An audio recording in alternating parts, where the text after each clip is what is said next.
स्वागत करते हैं, जो विगत 1 जनवरी से पाली साहित्य में थेरवादी दर्शन शीर्षक से जो व्याख्यानमाला चला रहे हैं, उसका 7वां दिन है और आज 7वां दिन ब्रह्म विहार के ऊपर सर बात करेंगे। ये बौद्ध धर्म का एक अत्यंत महत्वपूर्ण अवयव है, महत्वपूर्ण सिद्धांत है। इसमें मेत्ता, करुणा, उपेक्षा और मुदिता के ऊपर सर बात आज करेंगे। तो सर से निवेदन करते हैं कि सर आज के व्याख्यान की कृपया शुरुआत करें। रमेश प्रसाद सर। धन्यवाद। गुणेहि यो शील समाधि पय्या विमुक्तियान पवति युक्तो खित्तं जनानं कुशलत्थिकानं तमर्यं संघं शीर्षा नमामि। इस लिंग से जुड़े हुए समस्त धम्म प्रेमियों का मैं स्वागत करता हूं, वंदन करता हूं। आज 7वां दिन है, जैसा कि मुकेश मेहता जी ने बताया। इस 7वें दिन में जो विषय रखा गया है वह ब्रह्म विहार है। इसके पूर्व के जो बुद्ध के जो मूल सिद्धांत हैं, प्रतिसमुत्पाद, आर्य सत्य, अष्टांगिक मार्ग, शील समाधि प्रज्ञा, अनात्मवाद, अनित्यवाद, दुखवाद, इस सब पर हम लोग पूर्व में चर्चा कर चुके हैं। ब्रह्म विहार में 2 शब्द हैं, 2 पद हैं, ब्रह्म है और विहार है। ब्रह्म का अर्थ होता है श्रेष्ठ, उत्तम, अच्छा। विहार का अर्थ होता है विचरण करना। जो उत्तम विहार है, जो श्रेष्ठ विचरण है, वही ब्रह्म विहार है।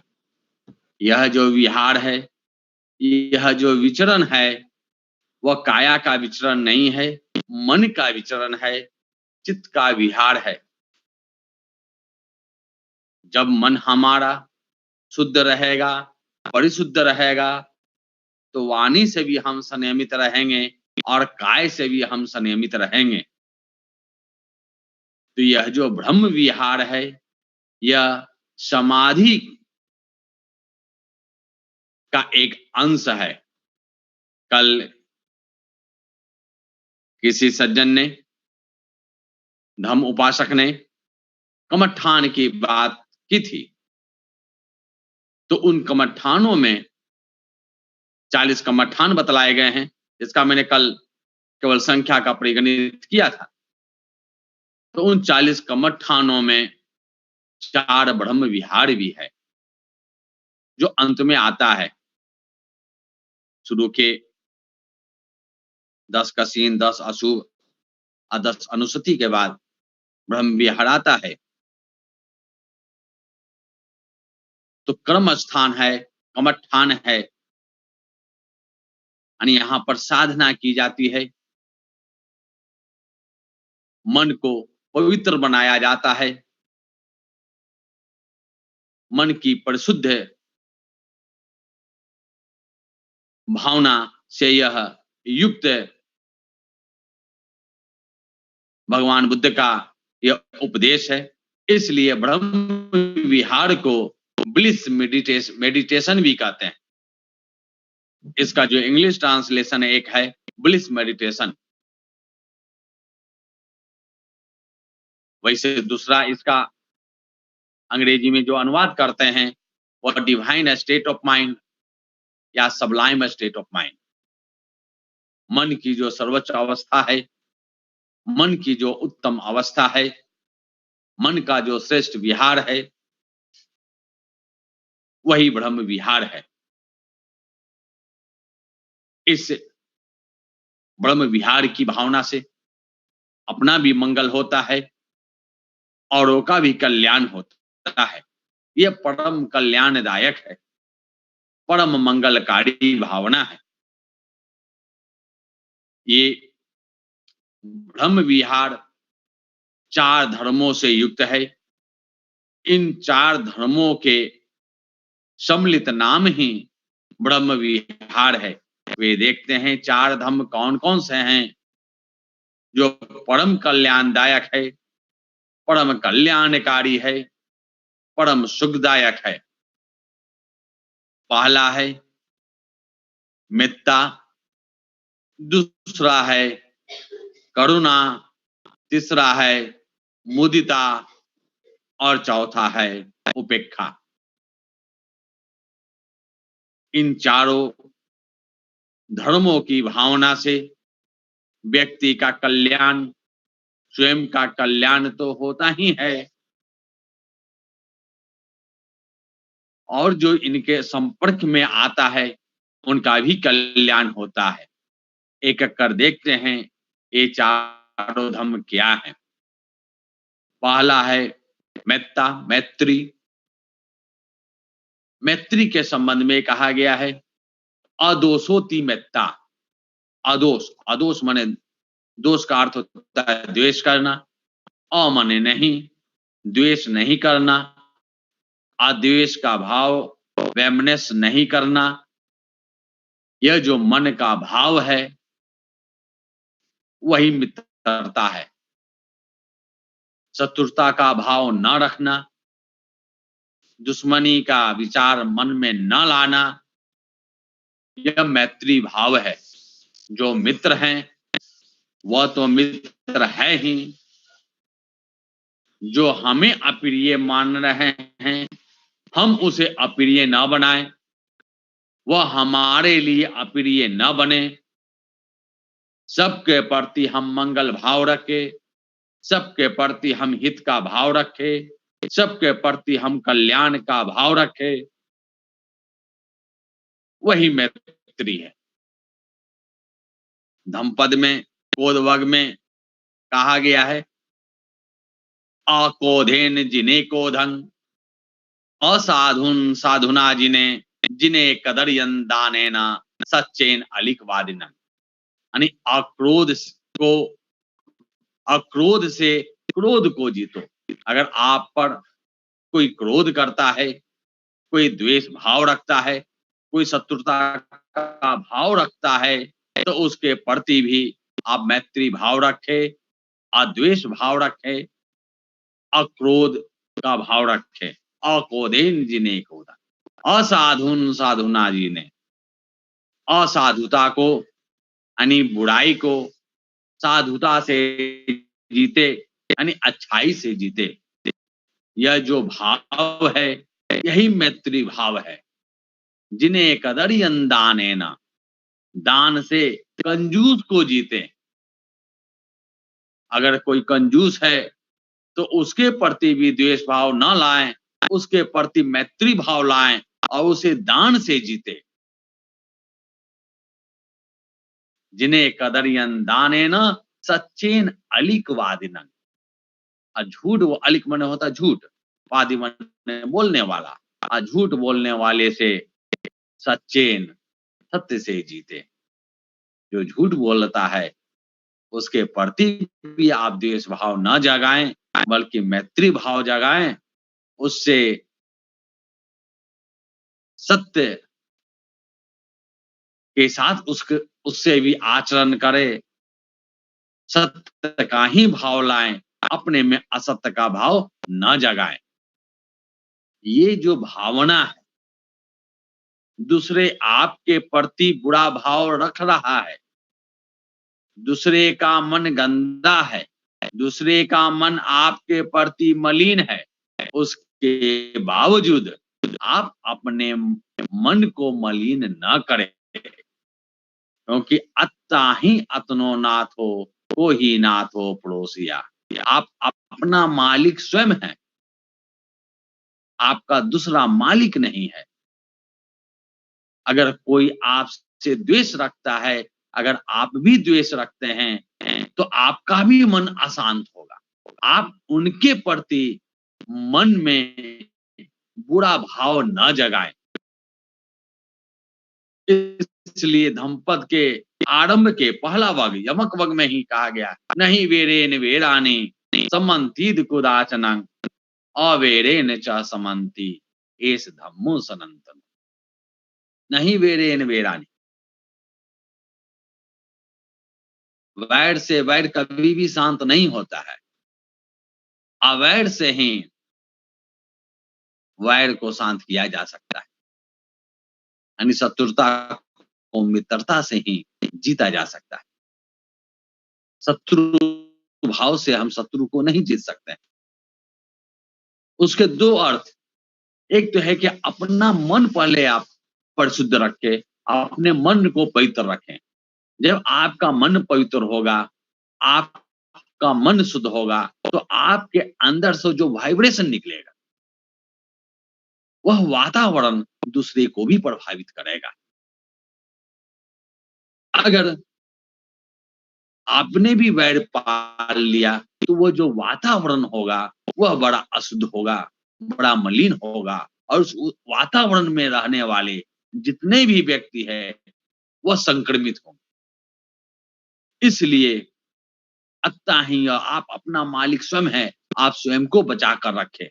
तो स्वयं के लाभ के लिए पहले तो स्वयं का लाभ है मैत्री में, दूसरे का लाभ तो बाद में है, पहले अपने का कल्याण है, स्वयं का मंगल है, स्वयं का हित है, स्वयं का सुख।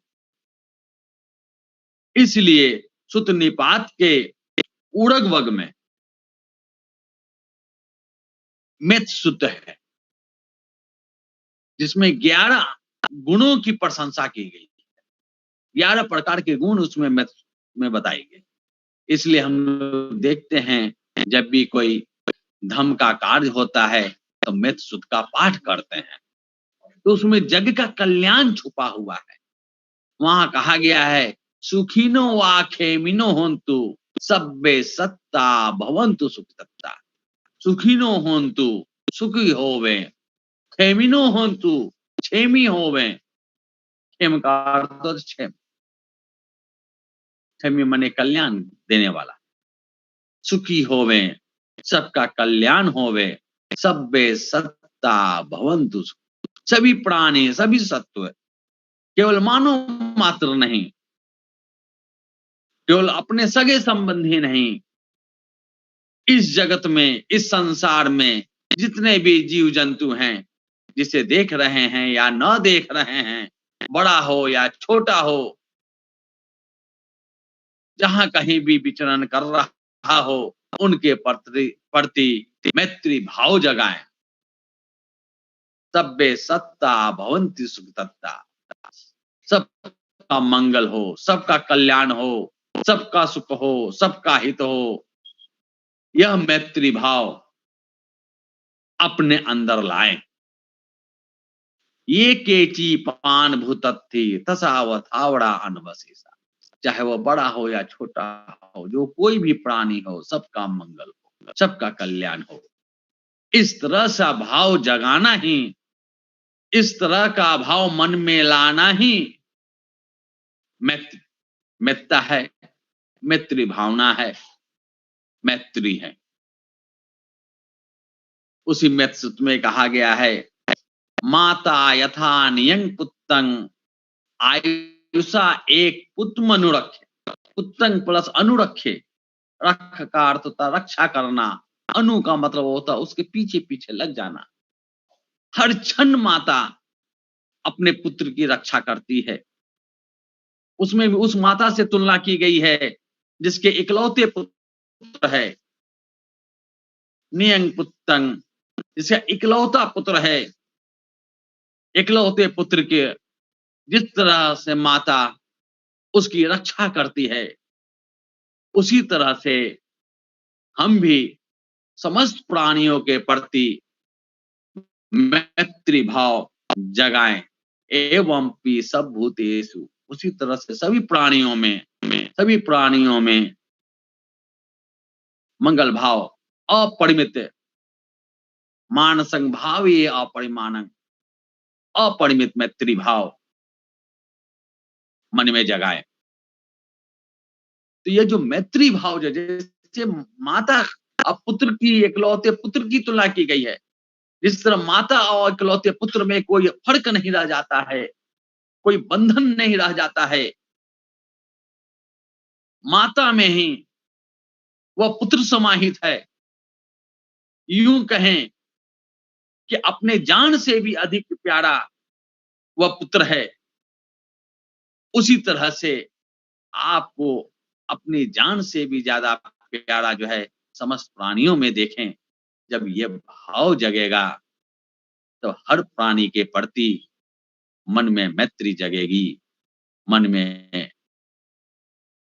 उसके कल्याण करने का भाव जगेगा। परहित कामताति मित्ता, दूसरे के हित की कामना करना, हमेशा हित की कामना करना, किसी के प्रति बुरा भाव तनिक सा भी, जरा सा भी मन में न लाना, यही मैत्री है, यही मित्रता है। अब जो दूसरा धम है ब्रह्म विहार का, वह है करुणा। करुणा का सामान्य अर्थ दया होता है। तो ये जो करुणा का जो अर्थ अभी दया कहा गया, तो दया का जो एक्सट्रीम फॉर्म है वह करुणा है। दया इसलिए अनुदया, अनु माने पीछे लग जाना, दया के पीछे लग जाना।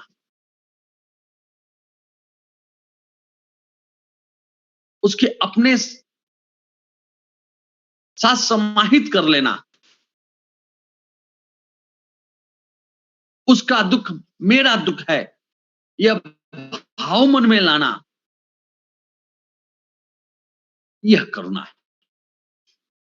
किसी दुखी व्यक्ति को देखकर करुणा का भाव,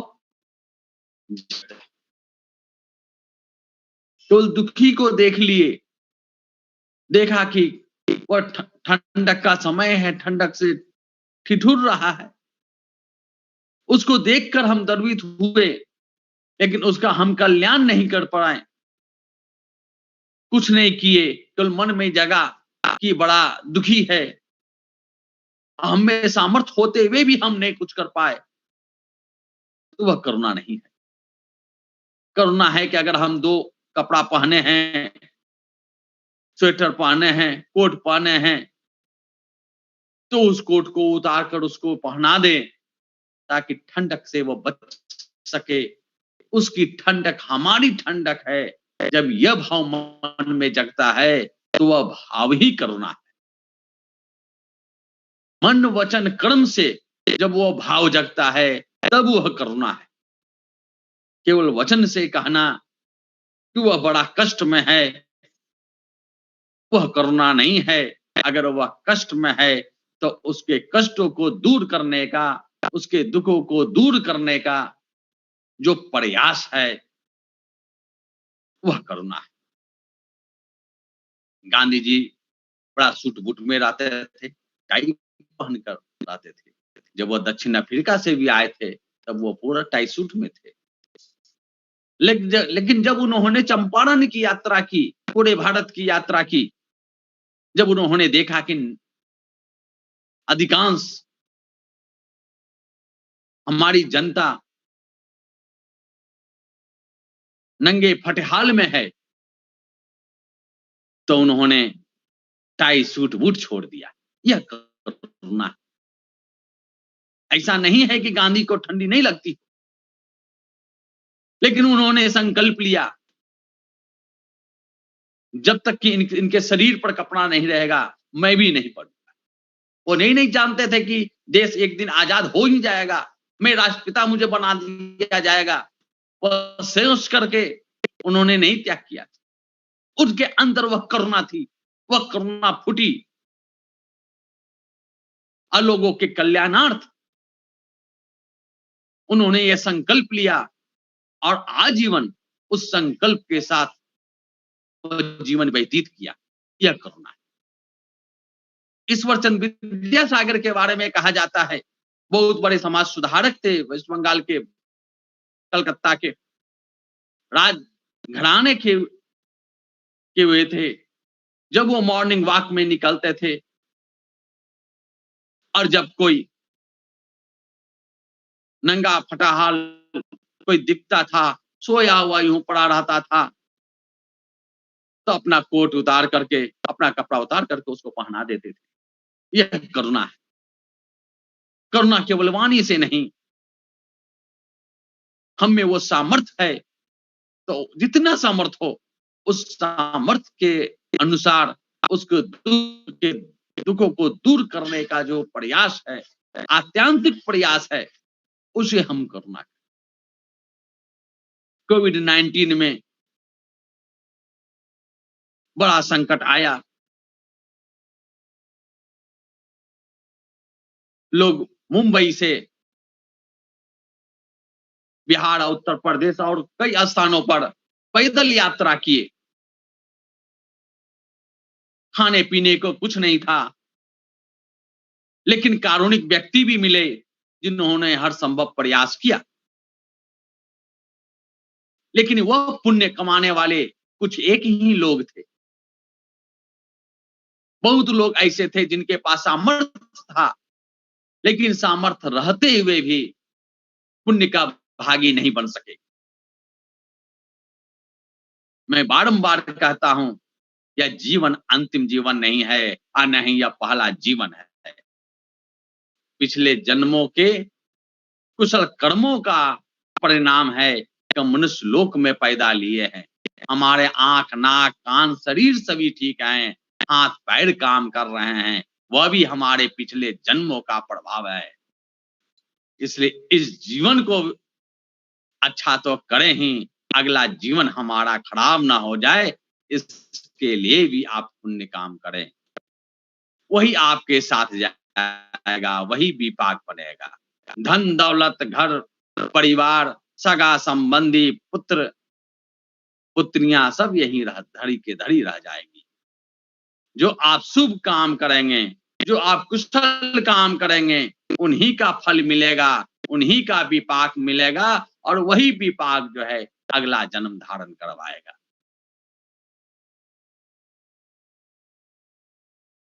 तो ये जो अंदर का जो भाव है,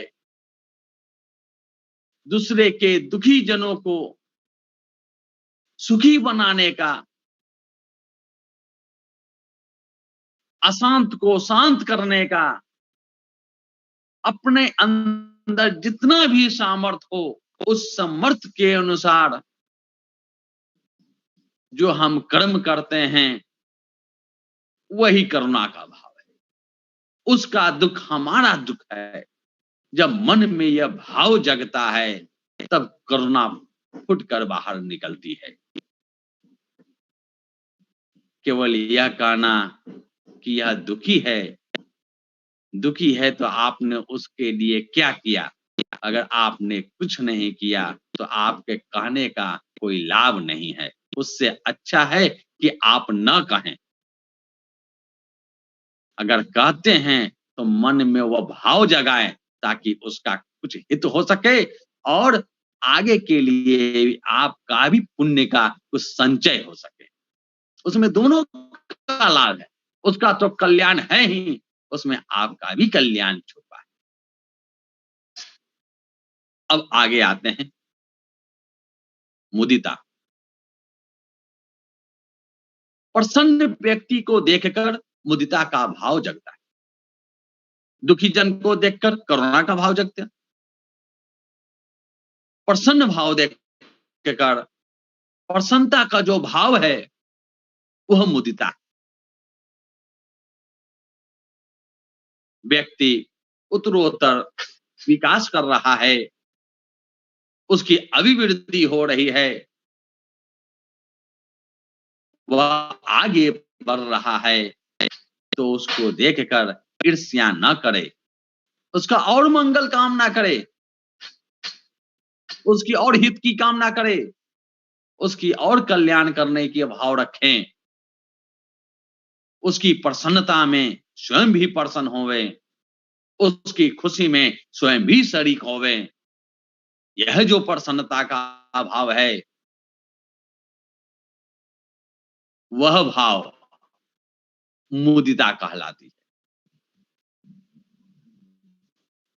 यानी प्रसन्न व्यक्ति को देखकर अभिवृद्धि को प्राप्त व्यक्ति को देखकर उससे ईर्ष्या न रखना, उससे द्वेष न करना, बल्कि उसकी और अभिवृद्धि की कामना करना मुदिता है, कंपैशनेट जॉय। और अंतिम जो धम है वह है उपेक्षा। उपेक्षा वेदना देख चुके हैं प्रतिसमुत्पाद में। उपेक्षा, न काहू से दोस्ती, न काहू से वैर, न किसी से राग पैदा करना है, न किसी से द्वेष पैदा करना है, समभाव की स्थिति में रहना है। समता का जो भाव है वही उपेक्षा। हर व्यक्ति एक समान है, न कोई बड़ा है न कोई छोटा है। ऐसा जो भाव लाना है वही उपेक्षा का भाव है। किसी भी स्थिति में दो मनुष्यों के प्रति भेद रखना उपेक्षा से अलग हटना है। हर व्यक्ति एक समान है, यह जो मन का भाव है, मन का जो विचार है वह उपेक्षा है।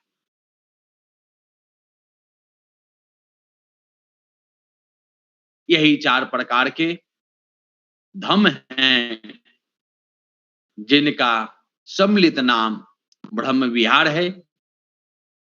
इन चारों की भावना से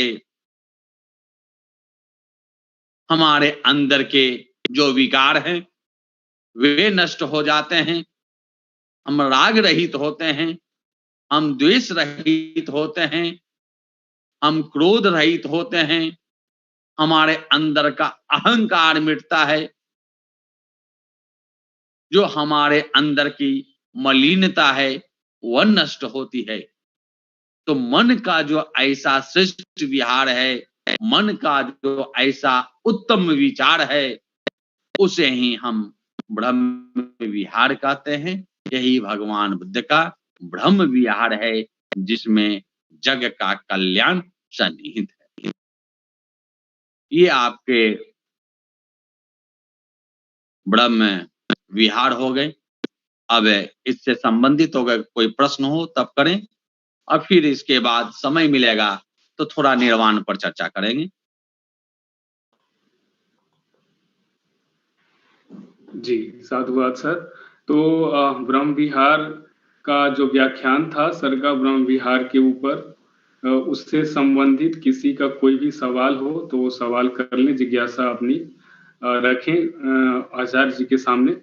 आप जो आज से पहले जो विषय पर चर्चा सर ने व्याख्यान किया है उससे संबंधित भी कोई सवाल हो तो वो भी रख सकते हैं। पतित समुत्पाद, 4 आर्षद, 8 अष्टांगिक मार्ग, शील समाधि, इन चीजों के ऊपर भी अगर कोई भी सवाल आपका है तो आप रख सकते हैं। आप अनम्यूट करें, हैंड रेज करें या कमेंट बॉक्स में टाइप करके। जी जी जीत बोध सर, आप अनम्यूट करें सर, अनम्यूट करें।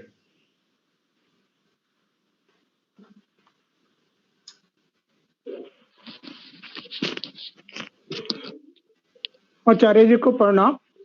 हाँ प्रणाम प्रणाम प्रणाम। नमो बुद्धाय। हाँ नमो बुद्धाय आचार्य जी।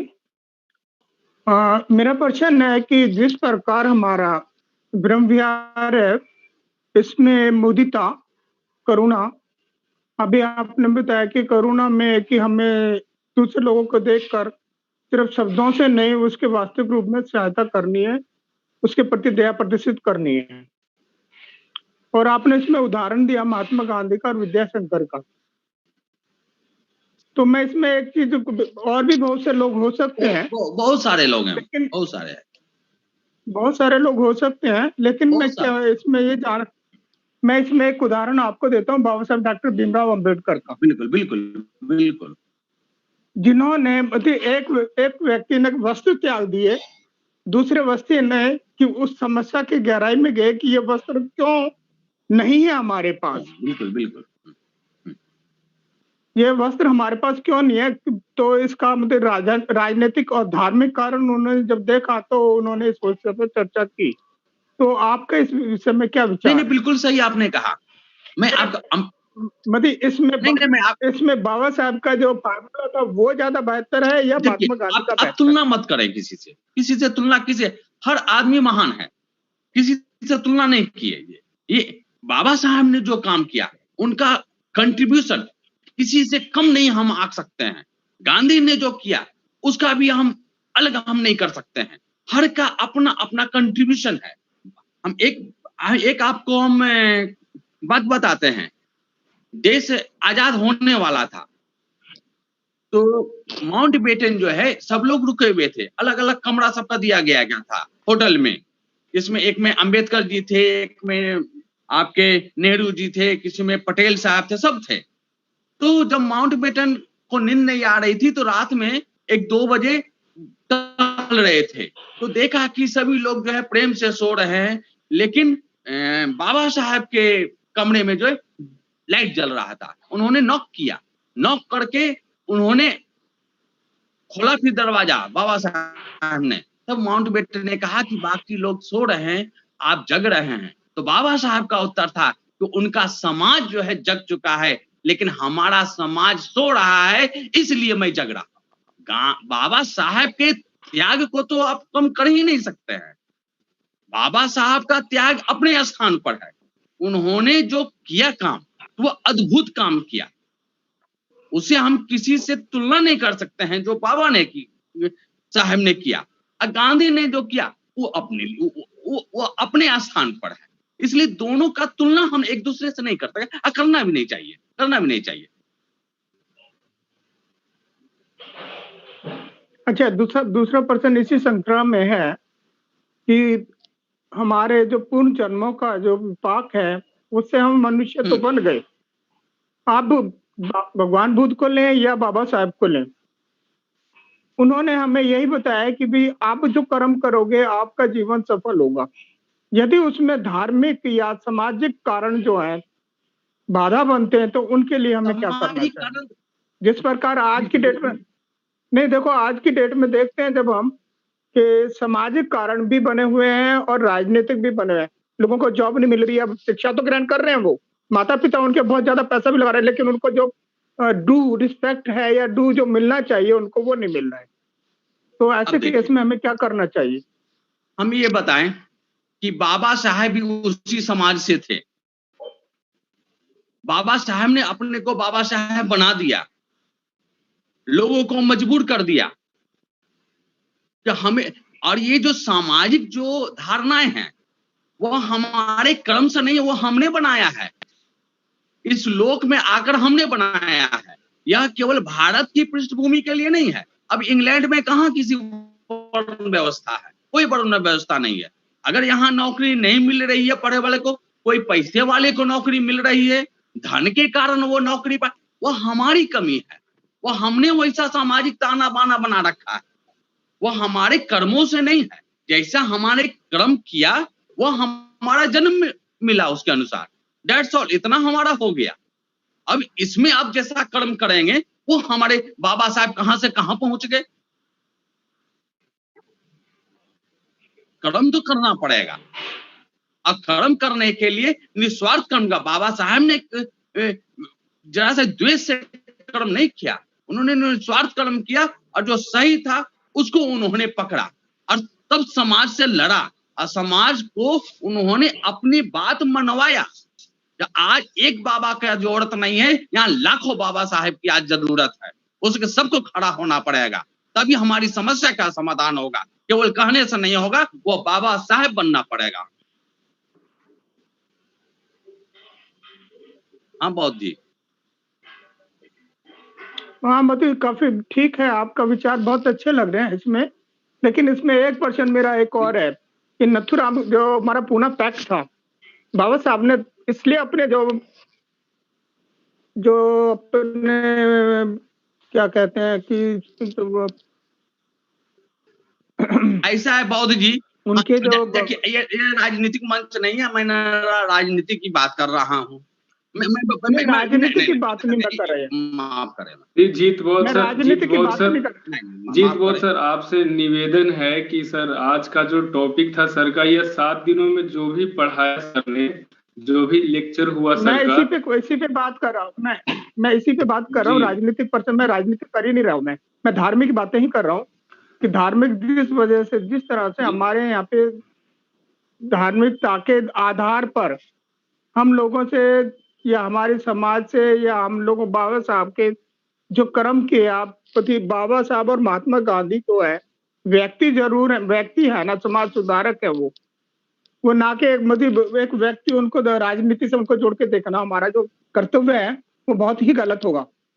मेरा विचार बिल्कुल भी राजनीति से नहीं है।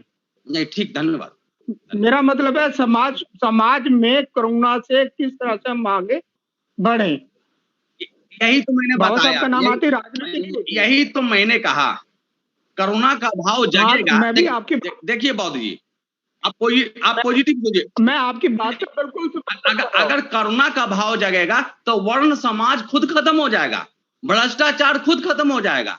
क्योंकि करुणा का भाव नहीं है, इसलिए ऊंच नीच है, इसलिए ब्राह्मण शूद्र है, इसलिए भ्रष्टाचार है, पैसा है या कम पैसा वाला देख रहे हैं, अमीर गरीब का है। क्योंकि करुणा का भाव आ जाएगा तो सब संभव आ जाएगा, तब वो भावना ही नहीं रहेगी। इसलिए बुद्ध ने यही प्रयास किया, बाबा साहब ने भी यही प्रयास किया, गांधी का भी जो कहते हैं, आप दोनों को पढ़िए, उन्होंने भी अंत्योदय का कल्पना किया, अंतिम तक का उदय हो, सबसे नीच से नीच व्यक्ति है उसका उदय हो।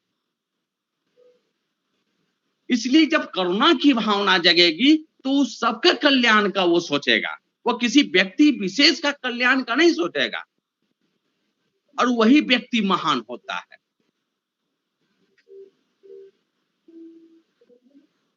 नहीं, व्यक्ति के मेरा मतलब ये नहीं है कि मेरी बैकग्राउंड से मतलब कुछ नहीं है। मेरा मतलब है करुणा में हम जो है ना, किस तरह से मतलब दोनों तरह से करुणा में हम आगे बढ़ सकते हैं कि त्याग कर भी और त्याग ना करके भी आपको किसी का त्याग जो हो रहा है उसको आगे बढ़ाकर भी। देखिए, और मैं आपकी बात का पूर्ण से समर्थन कर रहा हूँ। मैं आपकी बात का पूर्ण से समर्थन कर रहा हूँ। ठीक है, ऐसा है ना बौद्ध जी, अब दूसरे के त्याग की बात मत कीजिए। हम ये कहना चाहते हैं, हम स्वयं के त्याग की बात करें। हम जब स्वयं त्याग करेंगे ना तो दूसरा खुद करेगा। बुद्ध ने कहा ना, अक्रोधेन जिने क्रोधन, दूसरा क्रोध कर रहा है उसको क्रोध करने दो। हम क्रोध नहीं करेंगे, जहां हम देखेंगे उसका हम कल्याण सोचेंगे तो हमारा कल्याण खुद होगा। लेकिन हम अपने जो कर्म है उससे हम नीचे नहीं गिरेंगे। बाबा साहब ने क्या काम किया, तो फिर जब उनके किताब ग्रंथों को देखें, ग्रंथों को पढ़ें, क्या गंभीरता थी उनकी, कितना उन्होंने समय दिया। तो हमें वो बनने की जरूरत है। उनको बाबा साहब का हमारे पास पूरा सेट है, उनका जितने भी ग्रंथ लिखे वो सारा हमारे पास है। क्या लिखा है उन्होंने, कितना पढ़ा है, कितना मनन किया है, चाहे वो सामाजिक हो, राजनीतिक हो, चाहे आर्थिक पहलू हो, चाहे वो धार्मिक पहलू हो, हर पढ़ उन्होंने लिखा है, एकदम अकाट्य लिखा है, कोई काट नहीं सकता है। इसलिए जो तथा कथित जो बुद्धिवाद थे उनको बाबा साहब के सामने झुकना पड़ा। ऐसा ही नहीं झुका, उसको झुकना पड़ा। तो हमें ये कहना है कि भगवान बाबा साहब में वो करुणा की भावना थी कि ये दलित हैं, ये गिरे हैं। वो अपने को नहीं देखा, उन्हें देखा, पूरे समाज को देखा कि अब पीड़ित हैं तो हमें इसे उठाना है। तो कैसे उठाना है, तो उन्होंने उठाने का तरीका अपना दिया, अब उस मार्ग पर चला और लोगों को जहां तक संभव हुआ उन्होंने वो कल्याण किया, जैसा बुद्ध ने किया। उनका जो सामर्थ्य था बुद्ध का उपदेश देना था, उपदेश दिया। उसी तरह से बाबा साहब का जितना तक बन सका उन्होंने अपना किया ऊंचा उठाने का। अब ऊंचा उठना और न उठना फिर हमारे ऊपर है। अगर बाबा साहब का अनुकरण करेंगे, बुद्ध के उपदेशों पर चलेंगे तो हम ऊपर उठेंगे। अगर हम उनका अनुकरण नहीं करेंगे तो हमारा कल्याण संभव नहीं है। और जब हमारा कल्याण हो जाएगा, हम उनके धर्म से हम प्रभावित होकर हम उनके धर्म का आचरण करने लगेंगे, तो फिर जो है औरों का कल्याण करेंगे। लेकिन यहाँ हो क्या रहा है समाज में, बाबा साहब का नाम लेकर लाभ तो उठा ले रहे हैं। बाबा साहब ने जो व्यवस्था थी उस व्यवस्था से हम आईएएस तो बन जा रहे हैं, लेकिन फिर वो भी एक इलीट क्लास बन गया है। वो इलीट को देखता है, वो अपने समाज को ही भूल गया है।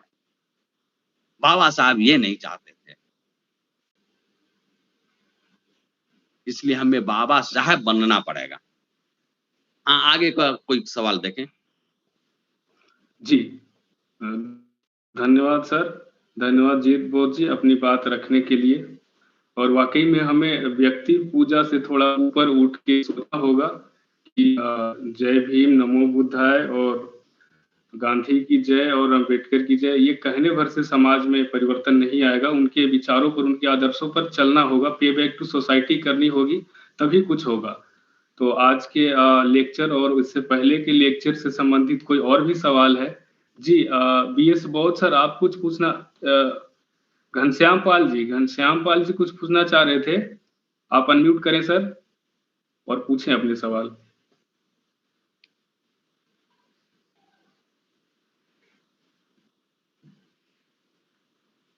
घनश्याम पाल सर जी, आपकी आवाज नहीं आ रही है सर, आपकी आवाज नहीं आ रही है। ईयरफोन जरा लगाएं, आपके पास है क्या? ईयरफोन है तो लगाएं।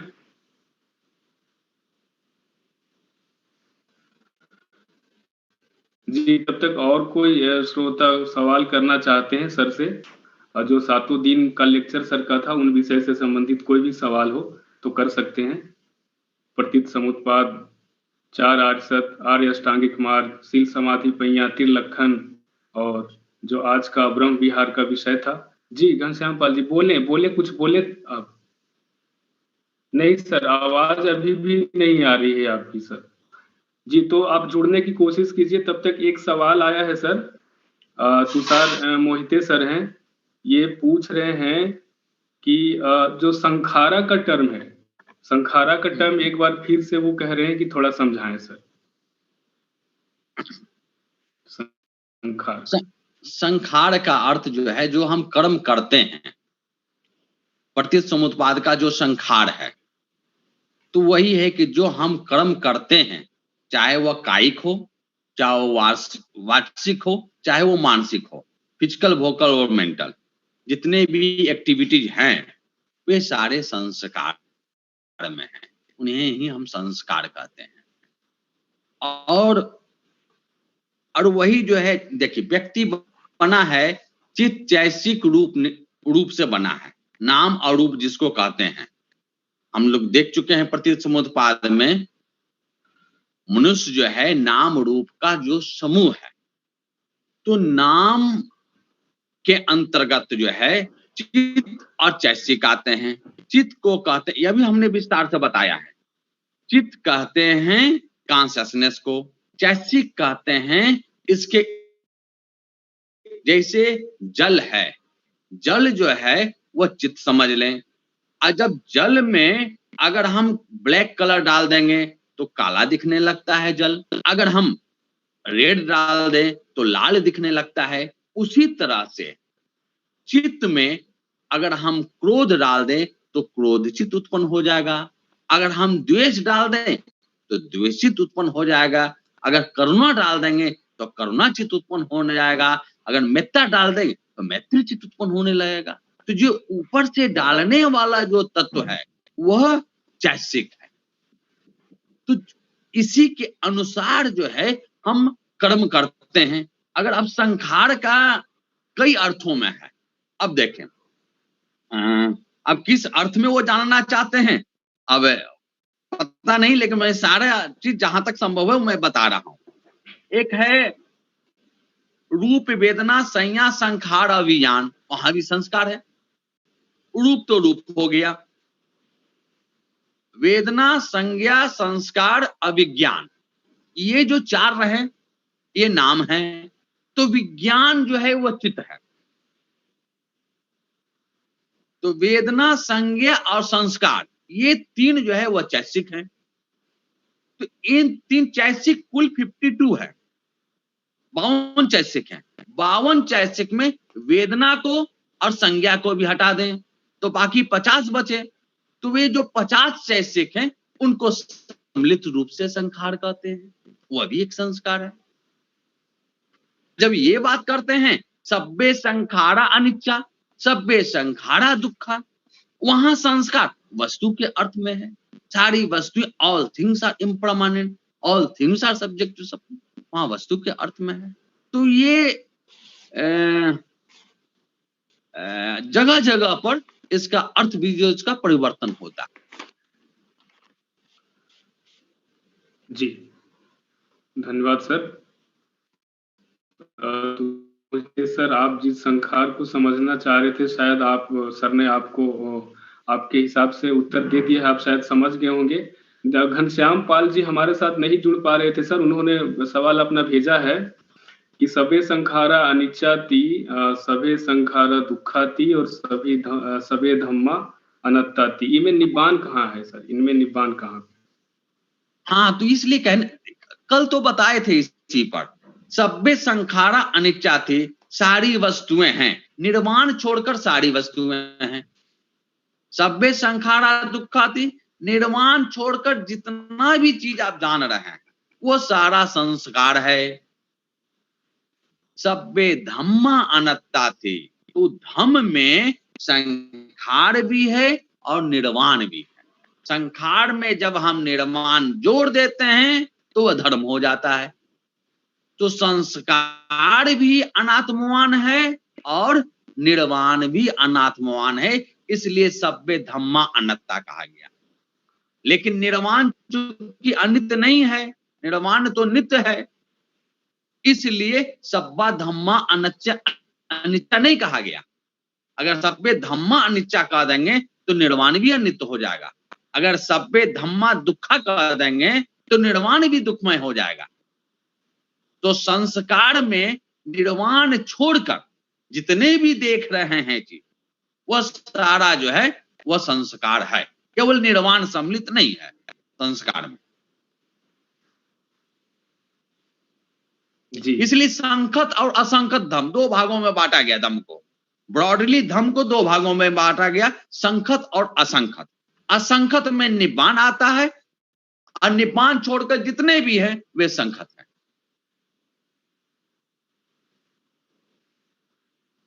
जी धन्यवाद आचार्य जी। घनश्याम पाल जी शायद उस पर वो संतुष्ट हो गए हैं जी, वो इशारा कर रहे हैं कि हाँ हो गए हैं। सर एक और सवाल आया है कि जैसे हिंदू धर्म में 1,84,000 जोनियों का कॉन्सेप्ट है, ऐसा थेरवाद में भी कोई कहीं पर उल्लेख आया है क्या जोनियों का, कितनी जोनियां होती हैं? ऐसा 1 लाख तो नहीं, वहां तो 84 लाख योनियों का उल्लेख है। अब लेकिन ऐसा बुद्ध ने नहीं कहा, वहां 31 लोकों की चर्चा की गई है, 31 लोकों में आप जन्म लेंगे। अब जैसे कि अब कहा गया मनुष्य योनि, उसके बाद तिरस्छान योनि यानी पक्षी लोक, कई प्रकार के पक्षियां हैं, वहां गिनाया नहीं गया है, हिंदू धर्म में भी नहीं गिनाया गया है। अब 84,000 है कि नहीं है ये तो नहीं बताया जा सकता है, लेकिन एक उन्होंने आप कहें कि अनंत टाइप का एक दे दिया है, अनंत टाइप का है। अब पक्षी में कई प्रकार की पक्षियां हैं दुनिया में, पशु में कई प्रकार के पशु हैं, कीड़े मकोड़े कई प्रकार के कीड़े मकोड़े हैं। तो इस तरह से कोई, लेकिन इसमें 84,000 का जिक्र नहीं है। जी धन्यवाद आचार्य जी। एक और सवाल प्रोफेसर वेंकट मने जी का आया है, ये पूछ रहे हैं कि ये शायद उपासकों के संदर्भ में इनका सवाल है सर कि धम्म की राह पर चलते समय क्रोध मोह माया से कैसे बचा जा सकता है, कैसे बच सकता है कोई उपासक? जब धम्म की राह पर चलेंगे तो मोह माया से खुद ही बच जाएंगे। धम्म तो यही सिखाता है, मोह में न पड़े, माया में न फंसे। तो मोह और माया दोनों शब्द जो है ना अविद्या का है, तो अविद्या से बचना है। तो अविद्या से हम कैसे बचे, तो इसकी जो अभी चर्चा किए हम लोग प्रतिसमुत्पाद में, अविद्या पच्या संकारा, अविद्या के कारण संस्कार होता है, पूरा चक्र चलता है, हम दुख में फंसते हैं। अगर हम अविद्या नष्ट हो जाएगी तो प्रज्ञा की प्राप्ति होगी, हम दुख से निवृत्त हो जाएंगे, दुख से मुक्त हो जाएंगे। तो वो प्राप्त कैसे होगा? तो आज अष्टांगिक मार्ग पर चलकर होगा, मध्यम मार्ग पर चलकर होगा, शील का पालन करने से होगा, समाधि की अभ्यास करने से होगा, तब प्रज्ञा का लाभ हो जाएगा। तो हम मोह माया से, जो ही प्रज्ञा का लाभ होगा, मोह माया से हम मुक्त हो जाएंगे। अप्रज्ञा का लाभ शील असमाधि का भावना से ही होगा, केवल कहने से नहीं होगा। पनाति पाता वेड़मणि सिक्का पतंग समाधियामी कह रहे हैं और हिंसा कर रहे हैं, कह रहे हैं मूसावादा वेड़मणि सिक्का पद, झूठ बोल रहे हैं। बुद्ध ने बोलने के लिए नहीं कहना, उन्होंने आचरण करने के लिए कहा है। उन्होंने नहीं कहा कि तुम बांचते रहो तो रहना। पीछे सनितंग भासमानो न तकरो होती नरोपमत्तो गोपो वो गावो कन्यंग प्रेसन न भागवा समय। बहुत से ग्रंथों का पाठ कर लिया, भगवान बुद्ध का बहुत श्रुत हो गया, सारा चीज आपने पढ़ लिया, सारा दिमाग में रख लिया, मन में रट लिया, लेकिन उसका अगर जीवन में आचरण नहीं कर रहे हैं तो उसका कोई लाभ मिलने वाला आपको नहीं है।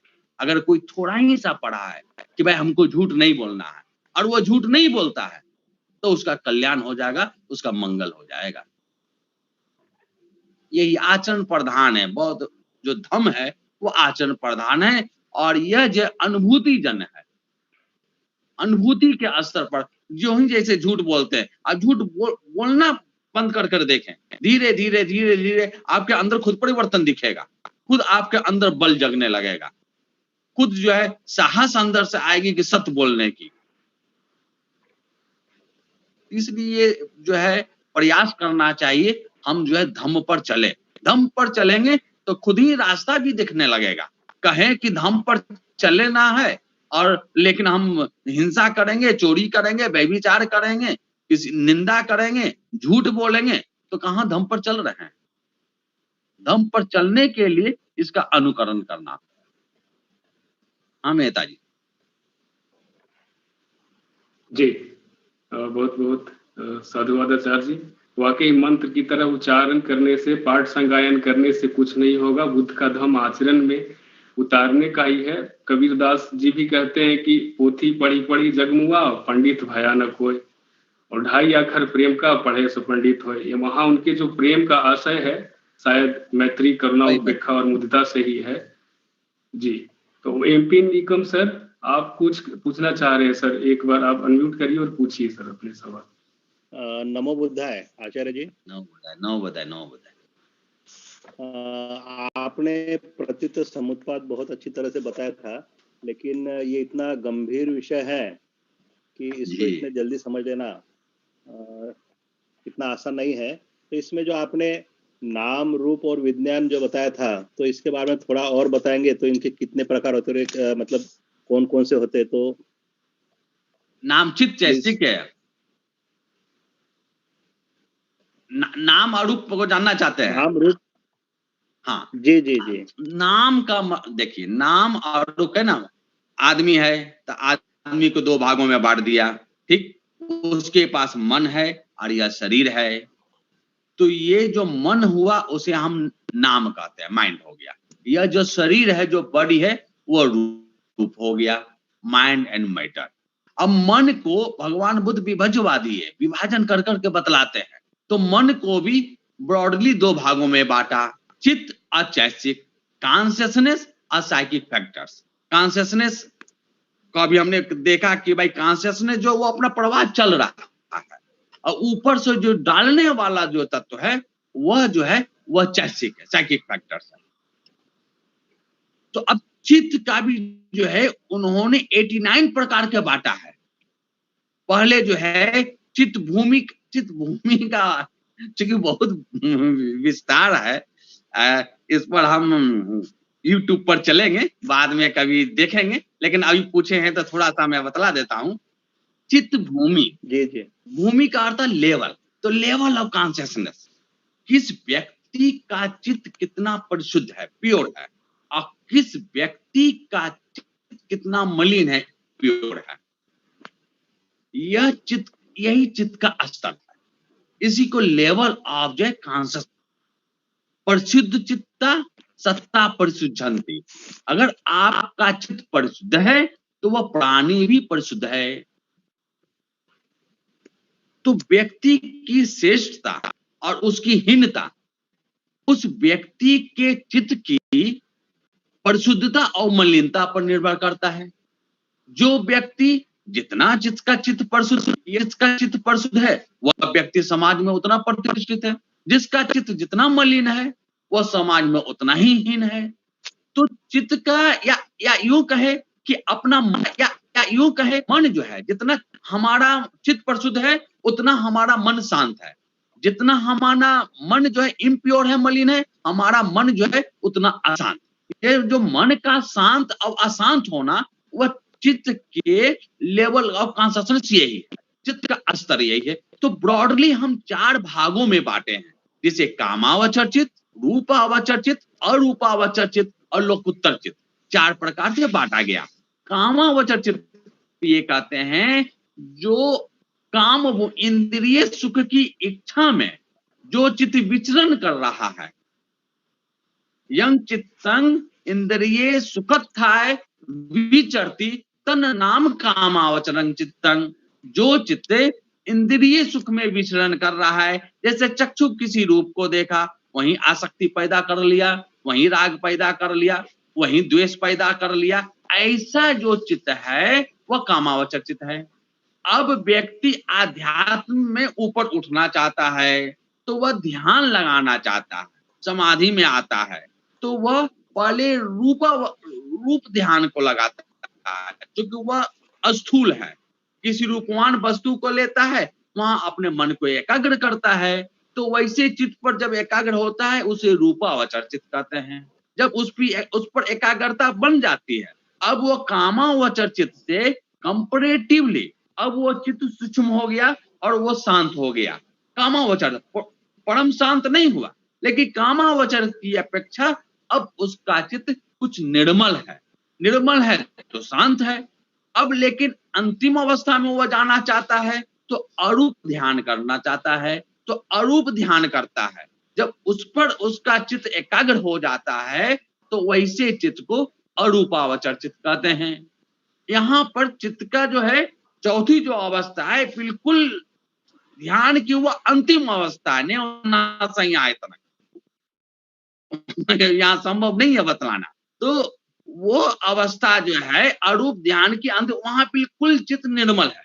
जब तक वह शांत रहता है, जब तक वह ध्यान में रहता है, तब तक वह बिल्कुल शांत रहता है, परम सुख में रहता है। लेकिन ज्यों ही वह हटता है ध्यान से, वह फिर जो है दुखी हो जाता है, फिर उसका मन एकाग्रता से हट जाता है। तो अपने अंदर 10 संयोजन को देखता है, सकाय दिट्ठी, विचिकित्सा, शीलबत, परामास, काम राग, पटी, रूप राग, अरूप राग, मान, उद्धच, अविद्या, ये 10 विकार है जो अपने अंदर वो पाता है। एक एक करके उन 10 विकारों को वह नष्ट करता है तो वह परम सुख निर्वाण को प्राप्त कर लेता है। तो कामावचर चित्त भूमि में 54 चित्त है, 54 है, रूपावचर में 12 है, और रूपावचर में 8 है, और लोकुत्तर में भी 8 है। इस तरह से जो है all together 89 types of consciousness है। उसी तरह से 52 प्रकार के चैतसिक होते हैं। आई समान चैतसिक है, अकुशल चैतसिक है, शोभन चैतसिक है। कभी चर्चा होगी तो देखेंगे, या नहीं तो फिर हमारा YouTube देखते रहेंगे। वो सारा चीज जो है जो आप चाहते हैं वहां उपलब्ध हो जाएगा। जी MP निगम सर, धन्यवाद आपका भी। आचार्य जी धन्यवाद। बहुत साधुवाद आचार्य जी, बहुत धन्यवाद जी। BS बौद्ध सर पूछें BS बौद्ध सर। अनम्यूट करें सर, अनम्यूट करें और पूछें।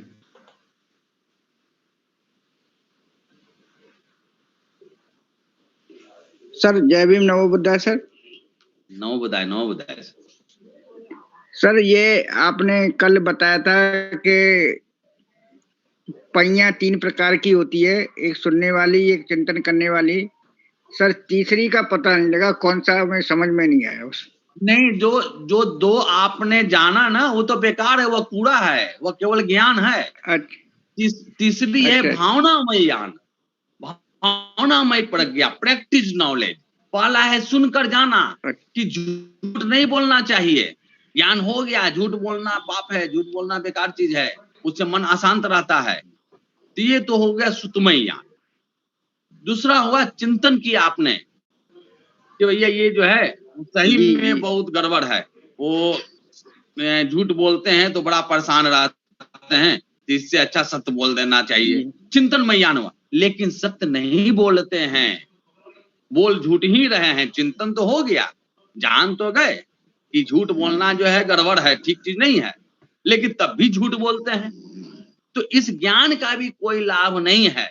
जैसे कहे कि कोई डॉक्टर है, कहते ये बहुत बढ़िया डॉक्टर है, बहुत बढ़िया दवाई देता है, लेकिन उस दवाई को आप खा नहीं रहे हैं, केवल आपने सुना है कि ये डॉक्टर है, ये दवा बहुत अच्छा है, वो सुतमय हुआ। चिंतन किया कि सही में ये देख रहे बगल वाला जो खा लिया है वो ठीक हो जा रहा है, ये चिंतन में ज्ञान हुआ। आपने चिंतन किया कि सही में वो ठीक हो गया। लेकिन जब आपको वो बीमारी है तो आप दवा को नहीं खा रहे, दवा को रखे हैं केवल, तो आपकी बीमारी दूर नहीं होगी। बीमारी दूर होने के लिए उस दवा को खाना पड़ेगा। तो भगवान बुद्ध ने जो बतलाया कि झूठ नहीं बोलना चाहिए, तो हमें आचरण में उतारना होगा, झूठ नहीं बोलना होगा। वही भावनामय ज्ञान है, वही भावनामय प्रज्ञा है, और वही असली प्रज्ञा। बाकी दो जो ज्ञान है वो फर्जी ज्ञान है, उससे कोई लाभ होने वाला नहीं है। लेकिन ज्ञान के लिए वो काम करता है कि ये काम नहीं करना चाहिए। जानेंगे कैसे? तो चिंतन करके जाना, सुन करके जाना, पढ़ करके जाना, जानना जरूरी, तब पालन करेंगे। उसके बाद जीवन में पालन है। लेकिन केवल ये काम नहीं, चिंतन जानेंगे, अब पालन करने के बाद उसका जो रिजल्ट मिलेगा वही पहिया, जिसे भावनामयी पहिया कहते हैं, प्रैक्टिस्ड विजडम का, प्रैक्टिस नॉलेज कहते हैं। विजडम तो विजडम है, उसके आगे किसी प्रकार का एडजेक्टिव की आवश्यकता नहीं। थैंक यू सर, समझ गया सर, थैंक यू। नमो बुद्धाय। धन्यवाद BS बौद्ध सर, धन्यवाद आचार्य जी।